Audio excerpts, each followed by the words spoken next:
The broadcast is now starting. All attendees are in listen-only mode. Hey everyone, I'm Mark Mather. I'm with the Population Reference Bureau, and I help manage the ACS online community website and some other activities in partnership with the U.S. Census Bureau. Thank you all for joining us for today's webinar on visualizing ACS data.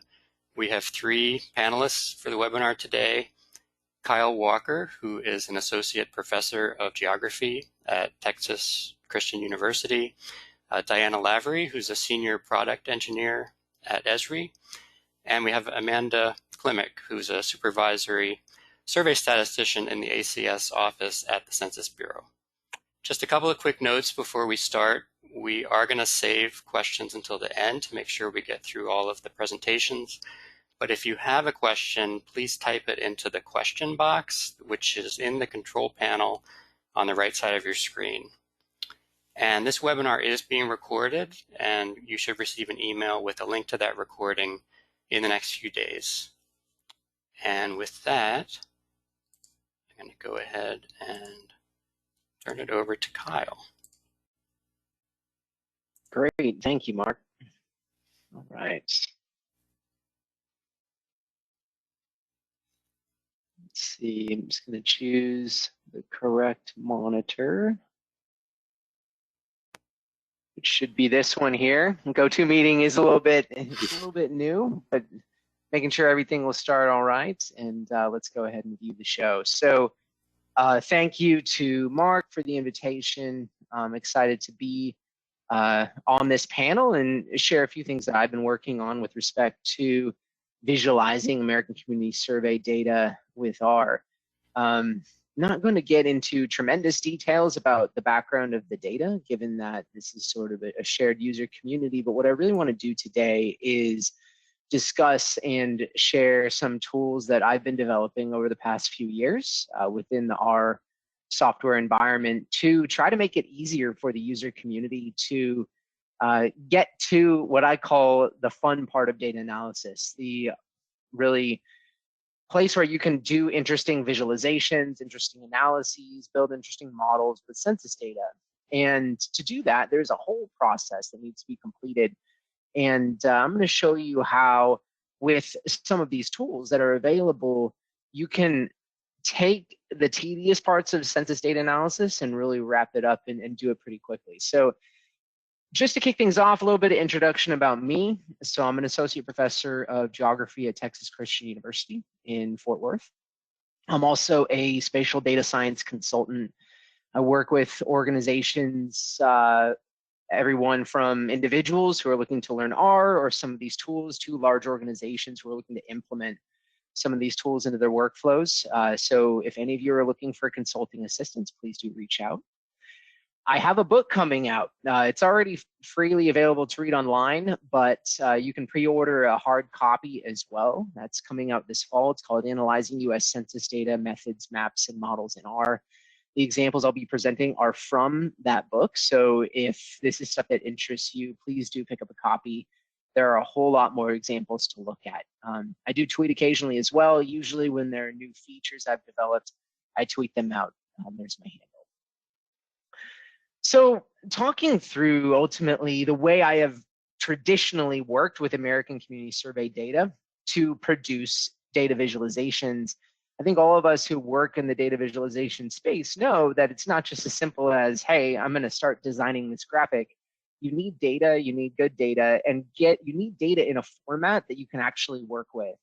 And so typically the process of getting to the point where you can do data visualization involves finding the data tables that you need, and you're searching through different either census websites or third-party websites to find the right data. You then take that data and you need to clean it up. It's rarely in exactly the format that you need. And so you're going to clean it up, you're going to format it. You might use Excel or other spreadsheet software to do this. If you want a map, you are not going to get that directly in the data table. You have to go back and find the Tigerline shapefiles or appropriate shapefiles from somewhere, geographic data, that ultimately are going to need to be loaded into likely a desktop GIS or other software and then joined to your demographic data. And then finally, once you have that data ready to go, you're looking at visualization software, dashboarding software, it could be GIS software, it could be JavaScript or web programming to make a web map, all of this stuff. All of these are tools that I would use and kind of put together in a workflow to get to the point where I can communicate with ACS data. And ultimately, I've been working in the R software environment for several years.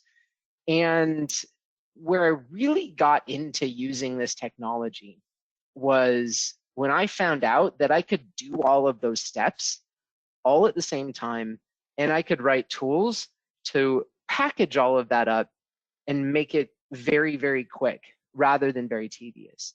And so R, for those of you who are less familiar with it or maybe have heard about it, we frequently come to R for statistics. That's originally what it was built for, a programming language that allows you to do interesting statistical analysis, but it's really evolved to much more than that. And it's referred to, I like to refer to it, this was not my quote, but as the ultimate user interface, because what you have are publishing tools, statistical tools, mapping tools, visualization tools, tools to do just about anything, and they're all in a single software environment. And so what's exciting about this for me, for census data and for ACS data, is I've spent the last 5 years working on an R package called Tidy Census, which I'll show you a demo of in just a moment. This is a package that takes that entire multi-step process that we talked about on the last slide, and it basically does a lot of that for you. So you can allow the software to handle data acquisition, data processing, and the software gives you the data in a format that in many cases is ready to go for data analysis and visualization, and it allows you to really focus on the creative aspect of visualizing data. And so there are many, many things that you can do with data acquired from Tidy Census. My original motivation was I want software that pre-joins geographic data and demographic data so I can make maps. And you can make all sorts of maps with the data that come back. There are a lot of examples in my book. I don't have time to touch on all of them, but I'll show you an example briefly. You can get data from the Decennial US Census, the American Community Survey, PUMS data sets, microdata. You can get population estimates, migration flows data. We'll be focusing more today on ACS data. And in a nutshell, this is basically how Tidy Census works to get ACS data. I'll show you it live in just a moment. So the function that we use in R is called get ACS. And if you're new to programming or new to R, a function you can think of as a little mini program that does something that you want. What get ACS does is it communicates with the Census API, or Application Programming Interface, which is a phenomenal resource maintained by the US Census Bureau to basically disseminate its data over the web in ways that users and web developers and software developers can access it. And within get ACS, to get really any data that you want from the ACS, you specify a few what we call arguments, and you can think of these as options. So as you can see here, we're creating in this graphic an object called Arizona Age, which is going to store median age information for counties in Arizona. We specify geography, and so the geography here we're specifying is county. There's a full list in my book of how to specify all of those geographies. If you want census tracts, if you want ZICTAs, if you want metro areas, that's all available. You then specify one or more variables using the ACS code for those variables. You specify one or more states or potentially counties if you want them. You specify the year of the sample that you want. So in this case, we're grabbing from the 2025 year ACS. And my favorite option is geometry equals true. If you say, sure, I want geometry, it gives you pre-joined demographic data along with geographic data, which allows you to make maps very, very quickly. So let's go ahead and do a brief demo before we move on to the next presenters. If you are an existing R user, this will make a little bit more sense to you. If you're new to R, or if you are curious about it, I'll step through this at a modest pace, and you can even go in and you can try this out. So There's a link here, a bit.ly link. It's bit.ly/prb-demo. That'll take you to the R code that I'm using. Or if you want to grab the QR code here on your phone and then text the link to yourself, if that's a little bit easier, you can do that.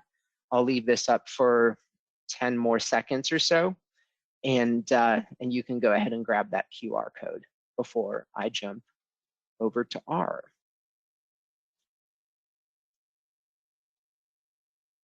All right, so here we are in R, and if you've never used R before, would love to go through the whole process of getting set up.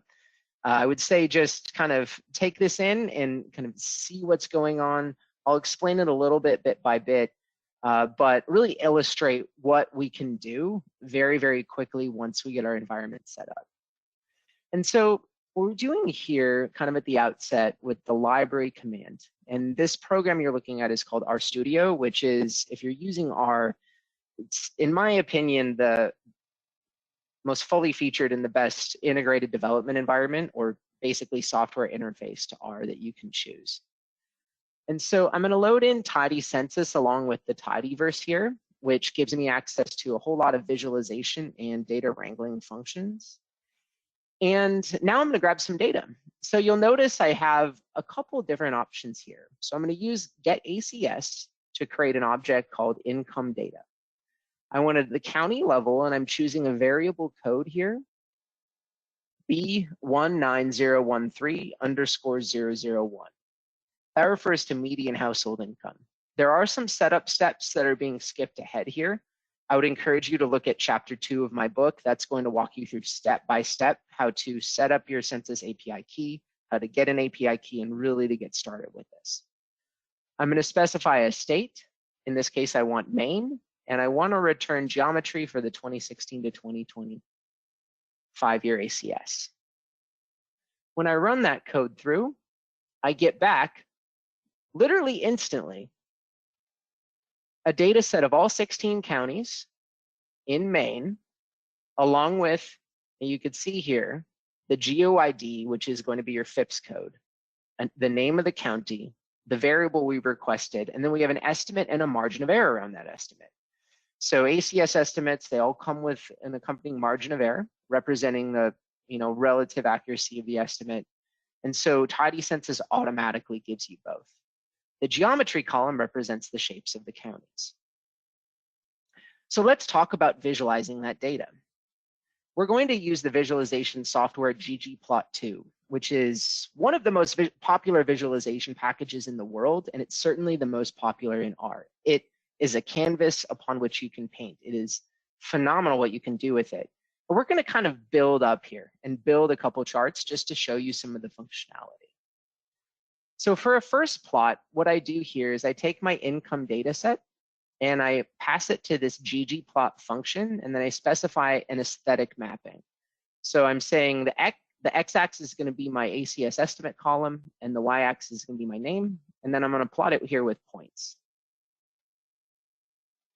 And as you can see, I have a chart. Now, many of you are data visualization specialists. You might say, well, it's not a great chart. It violates a few good assumptions. It's not sorted, has a lot of extra chart junk. So we can clean that up a little bit. Stepping through some improvements here with a little bit of extra code here where we specify some error bars to represent the margins of error. We specify some colors, put some labeling on it, and some appropriate cleanup of the different axes. I can run that through and make a much nicer looking plot. And this is one of my favorite types of charts. If you're a Star Wars fan, it's kind of like a TIE fighter plot, but it basically shows error bars around the point estimates from the ACS. So I can actually compare different estimates for median household income by county, but also see the overlap of the error bars, which gives me a sense of the relative uncertainty around the rankings. To make a map, because we have that geometry information here, we just need to change the geom. A geom is the type of shape that you're drawing. And so whereas geom point draws dots, geom SF draws shapes. So I can run this code through here, and I use the same data set, and I've got myself a map. This is a choropleth map showing relative kind of median household income across counties in Maine. And so this gives you a couple examples of how Tidy Census works to give data and how ggplot2 works to create some visualizations. Granted, we are skipping over some steps. Chapter 4 of my book walks through this in much more step-by-step detail. So if you want a little more context, I'd encourage you to look there. The last piece I want to show here, however, is where R as user interface is on display.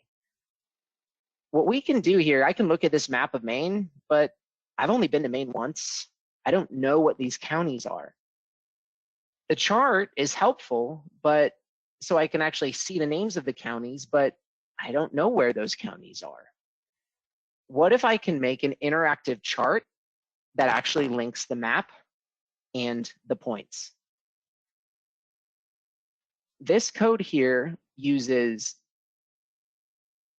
contributions to ggplot2 and also web mapping and JavaScript libraries and web visualization libraries all coming together inside of R.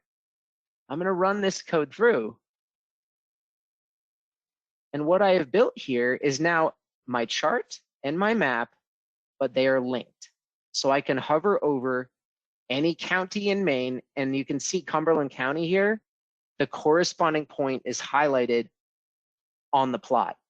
Similarly, if I want to know where Androscoggin County is, I simply hover over the point and it highlights the corresponding county on the map.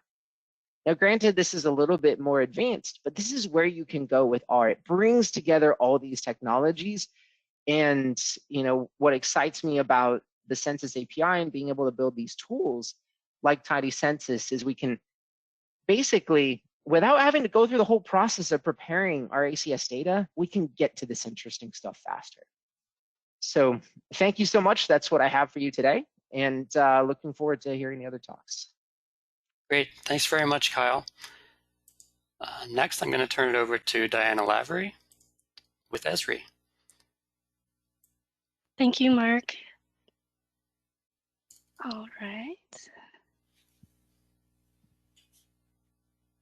And thank you, Kyle. That was really informative. I'm Diana. As Mark mentioned, I work on Esri's Living Atlas team, specifically on the policy maps team within Living Atlas. Still, I'm not able to share my screen, but while we're working on that, I work almost exclusively with ACS data. Here we go. All right. Can someone just confirm that they're seeing? Looks good. Okay, perfect. Thank you so much. And I was on the team that created a lot of Living Atlas layers with ACS data that get refreshed every year. And what does that mean? That means that all those steps that Kyle went through, we've done that for you if you're using Esri Living Atlas data. You can really grab our layers and make maps right away. And so today I'm going to walk through some mapping techniques and symbology that works best for different types of data. It can obviously be used in Esri software, but really these concepts can apply to any type of software out there. So the first one is that when you're mapping counts or integers, you want to use size. You might have heard this called graduated symbols. That's another phrase for this. So here we're mapping housing units, vacant housing units. We don't want to map the counties with color for high levels of housing units because that is not the best way to visualize this. We're mapping an integer here, so it makes sense to use a size marker in our map. And similarly, when we're mapping percentages or rates, now this is when color does make sense. So here it's the percent of households with any kind of self-employment income And the darker areas are where there's a higher percentage. And you may have seen that this is a continuous color ramp, and I noticed Kyle was using a continuous color ramp as well.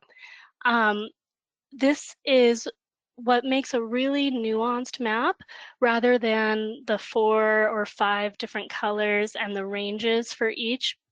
Here, every single value between 5.6 and 15.8% gets its own unique color. And this can help with those margins of error that Kyle mentioned, where if I'm right at 10.8, say, but my margin of error puts me in the next class, it might make a misleading map. Here with this continuous color ramp, we don't really need to worry about that. Now, what if we combine the two using counts and percentages, color and size? Let me skip over to a live web version of this. This is percent of people with no health insurance coverage in the color, and then the count of people with no health insurance coverage depicted by the size. So this really big, really dark red circle here can show us that, oh yeah, there's a high percentage and there's a high count of people. 20% of that population does not have health insurance. And then these little tiny yellow dots, it's the opposite. It's the low percentage and low count, but we're seeing everything in between as well. So bigger orange circles, bigger yellow circles, small red circles, they tell us where the count may be low, but the percentage may be high, or vice versa. So this is using color and size. Another example of using color and size is here with mapping both the count and the percent of manufactured housing. When we have a dark base map like this, dark base maps work really well when your map is going to be viewed in a low light environment, such as those big dashboards in like a command control center type of thing. When you have a dark base map, it can be helpful to put the boundaries right underneath those count and percent symbols with a lot of transparency. So here we can see where the county boundaries are, but we're still seeing that percent and count together. Next, we can use color using an above and below color ramp, such as this one, to really anchor our data around a very critical number. So in this case, this is mean hours worked, and 40 is the perfect number to anchor this on because there's a hard cutoff at 40 in terms of policy. This is where we get health insurance if we're lucky enough to get health insurance. This is where we're considered full-time. And so because there's a hard cutoff there in terms of the policy, maybe our map ought to also have a hard color cutoff. And so this above and below color ramp can really be a nice way to anchor your map around a very meaningful number. So it makes it really clear that this Midwest corridor here is working way more than 40 hours a week, typically. Now, up until now, I've showed you how to map both the count and the percent together, but what if we want to map more than 2 attributes? Here we have a whole bunch of attributes that are related. This is heating fuel type. We've got gas, electricity, oil, bottled LP, etc. Here we can use a predominance mapping style to show what's the most common type of, in this case, heating fuel. And we've also used transparency to show in Florida, electricity is really the most common, but then some of these ones, such as Georgia, it's higher transparency, so it's still the most common, but not as much. The second group is going to be pretty close behind in that case. It's very possible to make these maps multi-scale, and so now we're zooming into the county level, and we can see totally different patterns. A lot of these green counties pop up. And again, we can see that, yeah, even at the county level, Florida has very dark blue counties, meaning that it's very, very predominant in terms of electricity. So that's predominance mapping. What if we wanted to combine predominance mapping with size? So here, using that same technique of putting the polygon right behind with a transparency, and then using the size as the symbol on top, here we can see what the most common birthplace is in these different tracks. In this case, purple shows people who were born in Asia. This one has a high count, whereas this one has a much lower count, smaller symbol. But we're still showing the most common birthplace, as well as the size, and then how predominant that group is. Now, when you're mapping categories that have some kind of order to them, such as age, it can be helpful to use what we call a sequential predominance ramp. So the colors go in order because the age goes in order in this case. Here's another example of sequential predominance. It's the housing year built. So here we've got a lot of different categories. We can very clearly see red means older, all the way to yellow means newer. So sequential predominance can really help, again, when there is a natural order to the categories that you're mapping in terms of predominance. Now, predominance only shows the most common group or the most common category. We can use dot dense to show a broad mix of categories. So here we can see these different race and ethnicity groups. We not only see the most common category, but we see these mixed, very mixed tracks where we're seeing all different types of colors. In this case, one dot is 72 people, but as I zoom in, this number is going to change, and now one dot equals 36 people. This can be a nice way to humanize the data a little bit, as well as to show not only areas where there's a very clear most common group, but also areas where there is that mix. So here I'm seeing yellows, I'm seeing pinks, I'm seeing greens. I can tell that this is a very mixed community. Last mapping style I want to show you is something called relationship mapping. This is when we have two different attributes that we want to compare together. In this case, I am comparing renter households who spend more than 30% of their income on housing versus owner households who also spend more than 30% of their income on housing. This is a definition from HUD. They call it burdensome housing costs. So why would you want to separate out renters versus owners? Well, the policy options that you'll have for these two different groups are going to be very different. So how can we intervene for renters? How can we intervene for owners? I want to see where it's expensive for owners but not renters, renters but not owners, and then both. So here we see that we can compare these two related attributes very, very well together.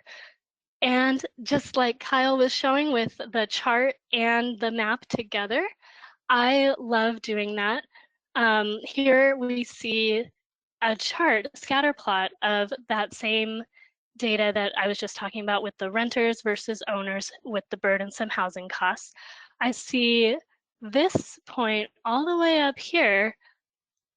I know it's in the Southwest here. The chart is what tells me that this is a pretty big outlier, whereas it's green in the map. Okay, fine, but so is this one way down here. The the chart plus the map can really do a lot to help us, just like this one here. I wonder where this one is. All right, very good. So this really helps to make a full visualization in terms of both the chart and the map together in one. As Kyle mentioned, American Community Survey data comes with margins of error, which means that, yes, they're giving us an estimate, but they're also really giving us a range. And so what if I want to map that full range? Well, for example, here we've done it with median household income in Boston. We can map the upper bound and the lower bound on the same numeric scale here, and we get these really nice donut looking circles, and this is a nice way to communicate the range. So I can see that this one, for example, is a lot bigger than this one, even though they do come with these margins of error. I can map the full range with these donuts. So just one way that we sometimes like to visualize the full range of the data. All right. I do want to close with two resources for you all. One is our ArcGIS Learn path for ACS layers in Living Atlas. It's a step-by-step kind of tutorial where it's a mix of videos, blog articles, ArcGIS Learn lessons, and some more different learning pieces. And it goes from very, very easy to more advanced. And then the next site is our FAQ site for the Living Atlas ACS layers. And that's what I have today. And thank you so, so much for your time and inviting me here. Great, thanks so much, Diana.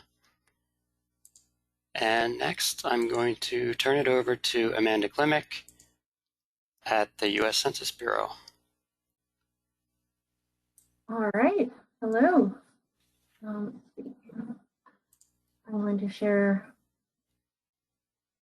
I want to share the screen. Okay. All right, can everybody see? Yes. Awesome, thanks, Mark. And thank you to Kyle and Diana. I really appreciate being able to work with you both. We've had some really great variety today in the tools that are available to visualize ACS data. So finally, I'm Amanda Klimek. I am a survey statistician with the U.S. Census Bureau, and I'm going to be talking a little bit about how to visualize ACS data in Tableau. And you know, Kyle and Diana kind of started with some of these external tools that have been built that really allow you to dig into the data. And so we're going to go back a little bit. We're going to kind of look at some of the building blocks here. I just realized I'm not sharing my, okay, there's my webcam. So yeah, we're going to look at some of the building blocks here. And we are going to start with, some core concepts of the ACS. I'm generally assuming that most of you have joined because you found out through the data user, the ACS data user group.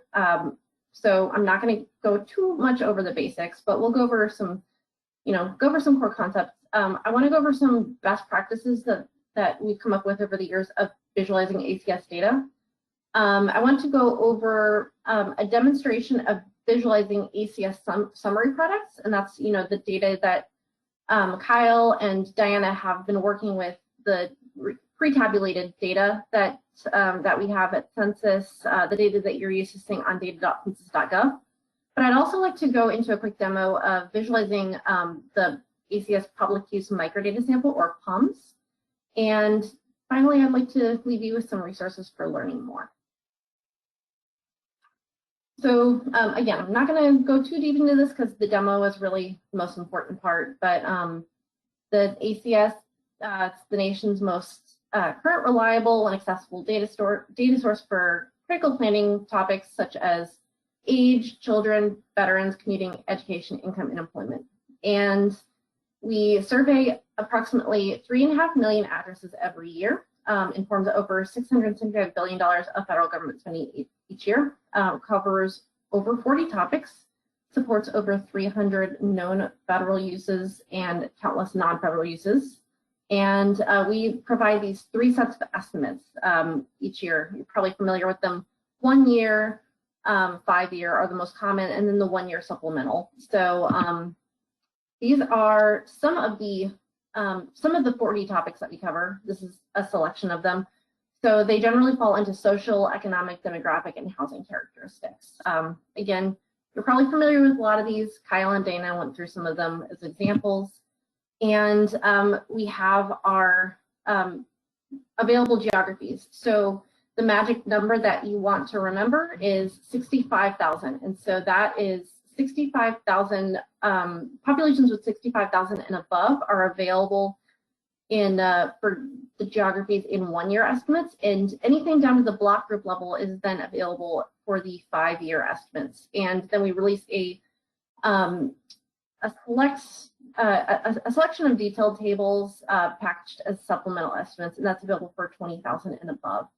And so I really like this this slide because it shows you, you know, sort of the hierarchy that's available, and all of the geographies are nested below the geographies that they're connected to directly with lines. So this really shows the value of the ACS, and you know, the breadth of geographies that we cover are what gives it such a broad appeal. So I kind of want to go into, you know, we use Tableau a lot for our visualizations at Census. If you were to go into, the link is on the screen. If you were to go into census.gov and go into the Explore Data section, and it's visualization, it's the interactive visualizations library. So you can get there through the link on the screen. You can see how many visualizations we come up with every year, and they're sorted by year, but the majority of our interactive visualizations are created using Tableau. It's a really easy user interface, and it's just really great for interactivity. It's great if you're sort of starting out playing with visualizations and maybe you're not super comfortable with really intense programming, but it's a really great user interface for starting out. And you can, you know, if you get really into programming, you know, go into using shiny dashboards and R, so on and so forth. But one of the reasons I wanted to highlight it today is because while Tableau does have limited license agreements that you can get through an organization or your workplace, there is also Tableau Public, and I will show you how to get to that in a second. I'll be using the desktop version today just because that's what I have, but I also want to let you know there is a free version of Tableau that you can use with pretty similar usability, just some differences, which I'll go over. But to go over the difference between summary products and the public use microdata sample, you might already be familiar with this, so you know, I just want to kind of cover it real quick. So summary products are generally tables and profiles. They're generally published on data.census.gov. So if you were to go into data.census.gov, you know, go into the advanced search and search for a topic and find an ACS table, that's probably, you know, that's a summary product. They are generated by the Census Bureau with input from subject matter experts.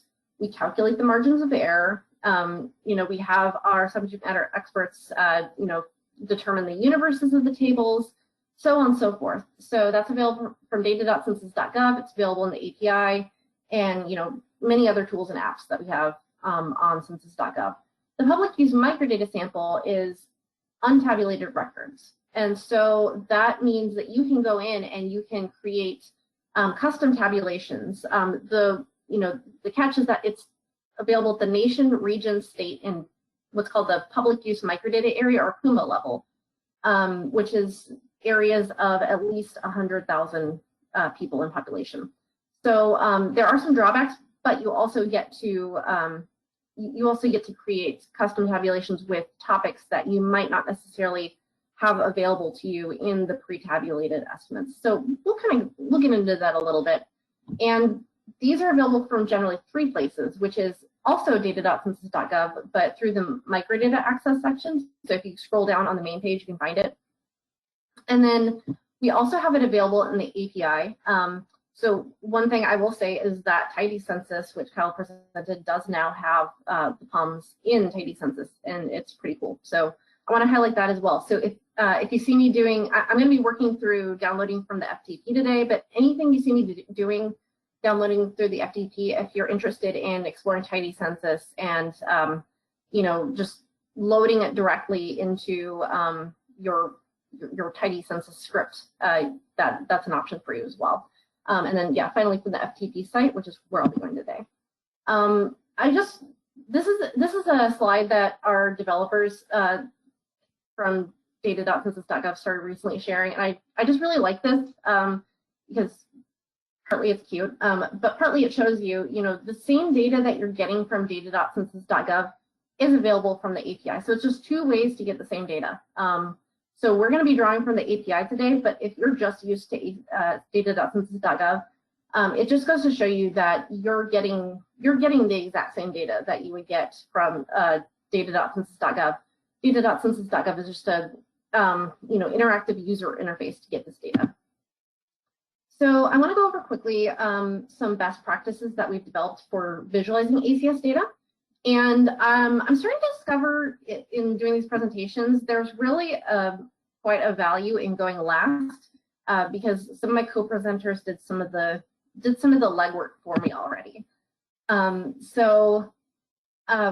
of error, we really like you to use margins of error. So at the Census Bureau, we use a 90% confidence interval as our standard for our margins of error.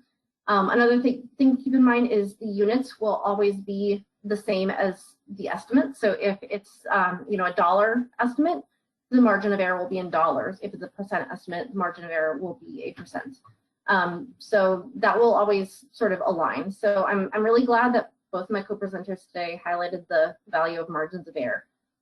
So this example shows you that, you know, it's very valuable if you can show, you know, the margin of error as a numeric value. That's always really great. I'll show you an example of how you can do that in the Tableau tooltip in a moment.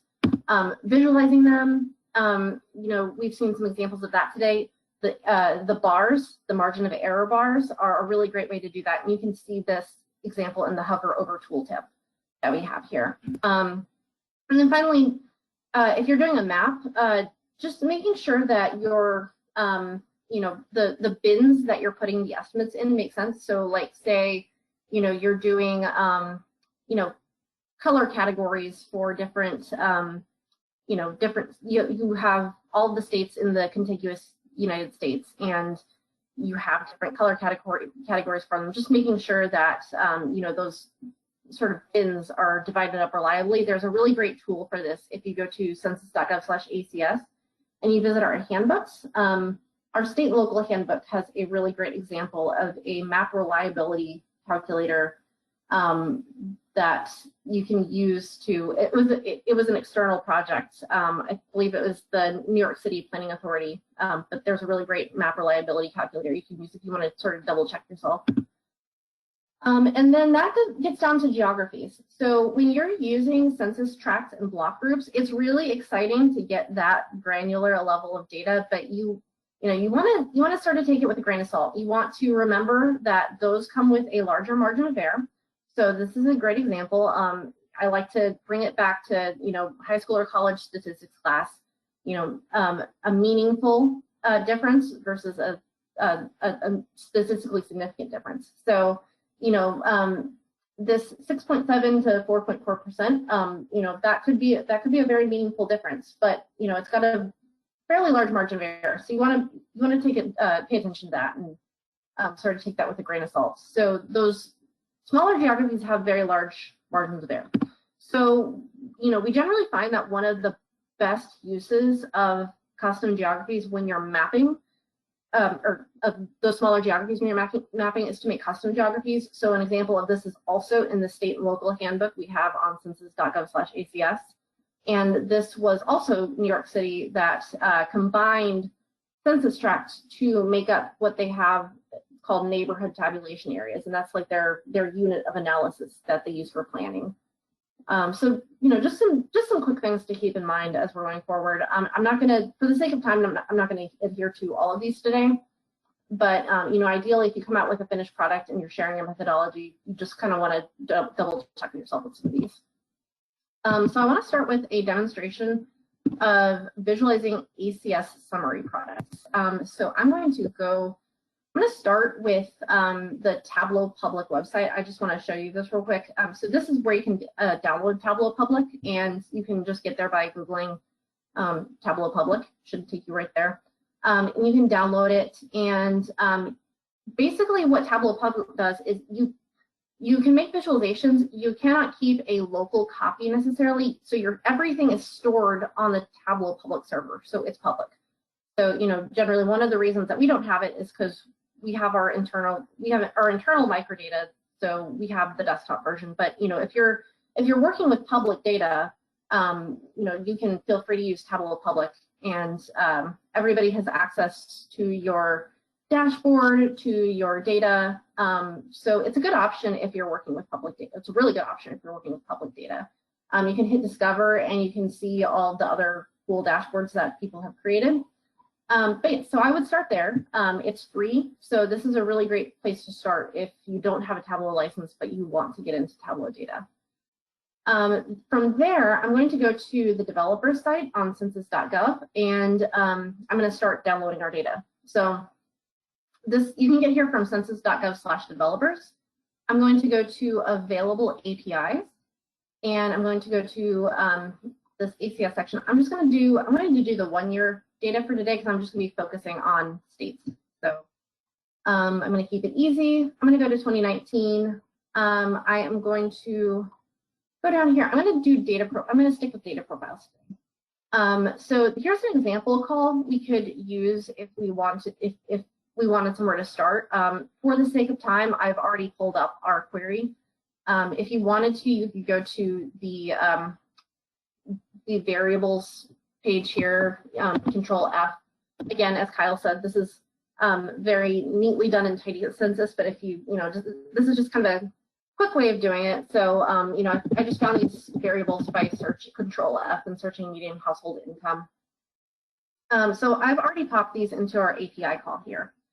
And so this is median household income and gross rent, along with their associated margins of error for all states in the United States. So I'm going to go ahead and this is the sort of busy Excel example that Kyle mentioned earlier. So if you just want something, if you haven't learned R yet, or if you just want something really quick, this is a great way to do it.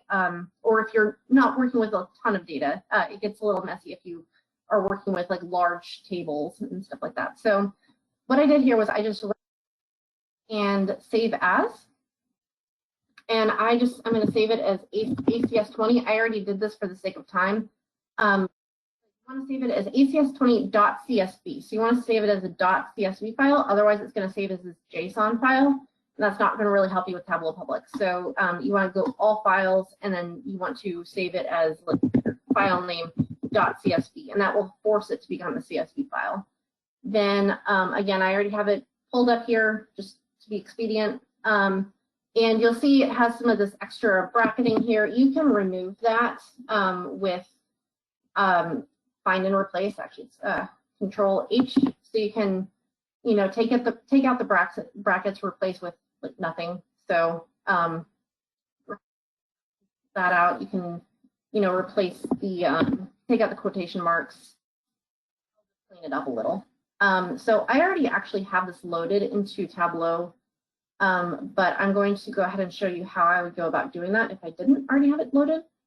So this is Tableau when you first opened up, and mine looks a little different than Tableau Public will, because in desktop you have a lot more options for different file types you can work with, and Tableau Public is pretty bare bones with what you can work with, but you will have text file, which is the CSV file that you'd be working with. And I want to work with this ACS20, so I would go ahead and, if I hadn't already opened that, I would go ahead and click on that, and it would. Actually, I'm going to go ahead and, I do want to go ahead and do this real quick. So it shouldn't take too long, but it will open it here, and it will open our data like this. And you'll notice, we have these kind of not messy, but not so straightforward variable names here. So you can in Tableau. So this is our data source. This is our first worksheet, and so you can go in here and you can rename these. And I can go ahead. I already did that for the sake of time, so I'm going to go into the book one here, and I already named these: gross rent estimate, margin, median household income estimate, so on and so forth.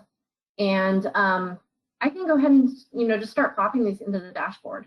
I'm going to, this is a little confusing. I'm going to remove state for now, so it doesn't confuse me. What I want is name, because state is actually the FIPS code for the state. Name is the name of the state. So I'm going to make a map, and I'm going to turn this into, I'm going to go ahead and turn this into state, and I'm going to pop it in here, and we have a map. And then I'm going to go ahead and pop in one of my estimates here, and I'm going to go pop it into here. Oops. I'm going to go ahead and pop it into, actually I'm going to go ahead and pop it into color here. So that will give us, so you can use this little marks dashboard, and if you pop the estimate you want into color, that will allow you to, sort of start to build your map. So we have this little tooltip here, and as I said earlier, you can make it so that you're showing the margin of error. So we have the gross rent margin of error here. I'm going to go ahead and pop that into the tooltip, and then it will add it in for me. It doesn't have the plus minus sign. You can add that in using a calculated field. Just for convenience sake, I'm not going to right now, just for the sake of time. But you can also do things. You can make a you can make a scatter plot. You can really play around with Tableau, and then you will just add. We're going to add the state's name here into detail, and that will give us a scatter plot. So quick way to work with the summary data. I want to go ahead and move on real quick. I'm just going to show you how to work with the POMS data in Tableau. So I already have another workbook pulled up. And if you were to do that, you would want to, I already went onto the onto census.gov/ACS, and I downloaded the file. So I have the CSV for the person files for the United States, and there's 2 of them because it's a very large file. So what I would do is I would just click on one of them, and that would bring it up. And so that would bring up this person A file. So that's one of the 2 files. And if you were to go in here, if you're familiar at all with how POMS weighting works, you can go into the weight section, and the person weight is P weight P. I'm just going to call that, I'm going to rename that to make it a little less confusing. So I'm just going to call that population. I'm going to rename that. I'm going to call that population. And you can double check yourself to make sure your files are, in there correctly by putting this population variable into your worksheet. And once it loads, you'll see that it's either going to have the approximately 300 million something or other that you associate with the United States population, or it's not. In this case, I'm just going to give you a spoiler alert that it's not, because we haven't merged the data sets yet. So what we're going to do is we're going to go in here. Basically, I'm just going to show you what I did. I clicked on New Union, and I just joined these files. And then that makes it so that if we put in this person weight variable, it has our data in here how we want it. So and we can also go in and we can add another variable here. So that's the 328 million that you generally expect when you are working with the United States population. And we're going to go ahead and put this marriage, we have to turn, we're doing marital status, and we're just going to turn it into a dimension, and then we're just going to pop it in here. And that will show you that will give you marital status for the United States. And if you go into one of the data dictionaries, you can go ahead and see what these mean. You can, you can give them an alias if you want. So you can go ahead and, name them to, like, I know that 1 is married. I know that 5 is never married. And so you can, go in and do that. And so that's how you can really get and start playing with the PUMS data. And you can add other filters to it. You can filter it by age. For the sake of time, I'm not going to do that, but you can really get in and start playing with that. You just want to make sure that your files are merged correctly so you can weight it. So I want to leave you with some resources for learning more. We have some great resources on Census Academy, census.gov/academy, and you can go in and watch recorded webinars and Data Gems free online courses. You can go to census.gov/ACS, find a lot of these resources I showed you today. Census.gov's developer site, census.gov/developers, is where you can go to get a key for working with the API, like Kyle mentioned. You can also visit our Slack channel and get support with a lot of these great tools. We have using the ACS data with open source software page. So this is new, and there's some resources on there for packages and libraries that you can use to work with ACS data in R and Python and JavaScript. There's a short description of each, and if you click on the link, it'll take you to the documentation page for each of those. I did want to promote Kyle's book because it's free online, and it's great for getting started with Tidy Census if you're interested in that. If you do anything really cool with ACS data, please let us know through our Share Your Story feature. And we will, we love to promote those during our webinars so we can show people the value of ACS data. I'm imagining most of you know about the Data Users Group. I'm imagining a lot of you found out about this webinar through the Data Users Group. There's over 3,700 members now. And growing. So please let your friends know, join so you can find out about upcoming, webinars, surveys, conferences, so on and so forth. And finally, you can contact our office. You can sign up for alerts, email us for support, and connect with us using #ACS data. Make sure to source us if you use our data. It helps people find out where you got all the great information. So yeah, thank you. And I guess back to Mark. Thanks, Amanda. We actually just have a couple of minutes left here. And I did want to reiterate that these materials are all going to be available. So we'll have PDF versions of the slides, as well as a recording that we will share with you all in the next few days. All of those materials will be posted in our ACS online community, hopefully by Tuesday. I want to thank all the panelists. I appreciate your time, taking the time to share these resources. I did have one quick question because some of the questions that have come in, I know that you've been responding to some of those individually, but do people have general, if people try to get started with R, with Tableau and mapping, and they need to ask questions from a broader community, what are some of the resources that you use online to talk with other, to ask questions and to get feedback or get your questions answers from other people who are experiencing similar types of issues, I guess. Does anybody want to tackle that before we close? Yeah, I can go ahead and pop in with that one real quick. Our Census Bureau has a Slack channel, and we have a lot of people in there who are using probably the same packages, libraries that you are. They're also working very heavily with the API. It's monitored by Census Bureau staff. So the Slack channel, which you can find at census.gov/developers. I don't know if Kyle or Diana have any other resources, but the Slack channel would be a great place to start. Yeah, the best one. So that's where I go personally. I think for general R stuff, our studio community is really good. Very friendly group, and we'll answer those questions too. But for census stuff, I mean, you'll get direct access to census staff. So the Census Slack channel is a great place to go. Yeah, and there's also, in addition to the ACS data users group, there's an Esri community as well, which I monitor and many other Esri staff members monitor.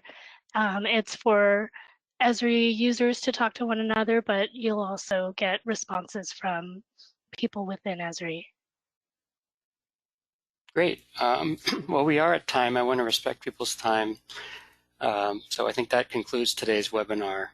But as I said, we'll be sending you a link to these materials in the next few days, and we hope to see many of you at our next webinar. If you're not a member of the ACS online community, I encourage you to join and go to the website. We've got information there about the webinar that's scheduled for next Thursday on the ACS summary file, and we hope to see you then. But I want to thanks again to all of our panelists and for everyone who joined the presentations today. Thank you all.